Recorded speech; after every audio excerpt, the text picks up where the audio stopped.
Tonight, I want to tell you a quiet story, a story that did not travel through kingdoms or echo through temples, but lived softly in the heart of a small village. A story not about heroes or kings or miracles, but about kindness, the kind that saves a life without ever meaning to. People now call it the kind carpenter. There once lived an old carpenter named Elias in a small wooden home at the edge of town.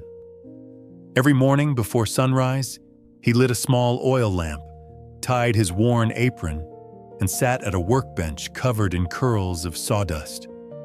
His back was bent, his hands cracked from decades of work, yet his movements were always gentle, as if kindness flowed through his fingertips.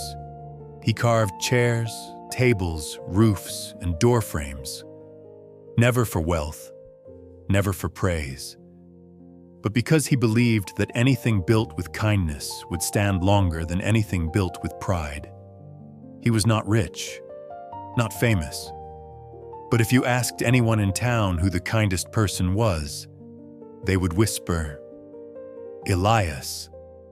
One chilly autumn morning, a wealthy young man named Damien moved into a grand mansion on the hill. He dressed in fine clothes, spoke little, and carried himself with the coldness of someone who believed kindness was a weakness. One day, his roof began to leak. He summoned Elias with a voice sharper than any tool. "Fix it," he ordered. "I don't want my house ruined." Elias simply nodded and climbed the windy hill alone, carrying his old wooden toolbox. For 3 long days, he worked in the freezing wind, hammering, patching, lifting, his breath white in the air. He never complained, never rested, never responded to Damien's coldness. And when the work was done, Damien tossed a bag of coins onto the floor. "No mistakes next time, suka," he said. Elias only smiled faintly, collected his tools, and walked home. Seasons passed. The mansion remained beautiful, the roof strong and perfect. But Elias grew older. His strength faded, his hands shook, and winter's cold bit deeper than it ever had before.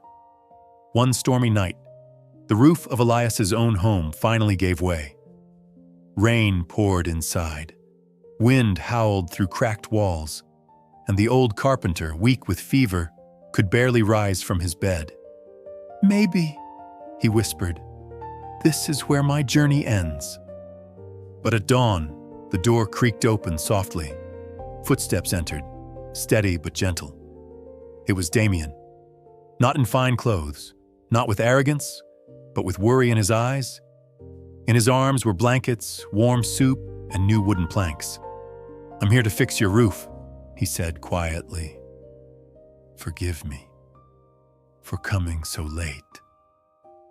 Elias blinked weakly. "You would help an old man like me?" Damien knelt beside him. His voice trembled. "You helped me first, on a day you didn't even see me." He explained, slowly, as if each memory weighed on him. The day Elias repaired his mansion, Damien had been drowning in grief and anger, a storm far heavier than the one shaking the roof. But that night, he heard Elias's hammer echoing through the mansion walls, steady, patient, unwavering, tap, tap, tap, a rhythm of kindness from someone he had treated poorly.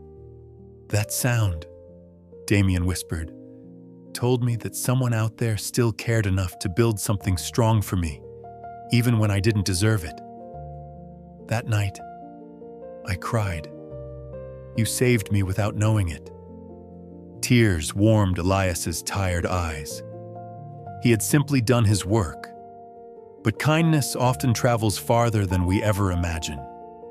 For 3 days, Damien repaired Elias's home with the same dedication Elias once showed him. He cooked meals. He kept the fire lit. He cared for the old carpenter as if caring for family. When the work was done, Elias took Damien's hand and whispered, You did not repay me by fixing my roof, but by becoming a better man. Damien lowered his head, tears falling. You taught me kindness before I even understood the word. Elias smiled gently. Sometimes we do a small thing that becomes the turning point in someone else's life, even if we never know it. Outside, the storm clouds drifted away. Warm sunlight filled the little wooden home, and in that quiet, glowing space, two human hearts, once distant, were finally connected by a single, simple truth. Kindness never disappears. It waits, it grows, and it returns when we need it most. Thank you for watching. If this story touched your heart, subscribe to Life Tune Stories and keep rising stronger, one story at a time.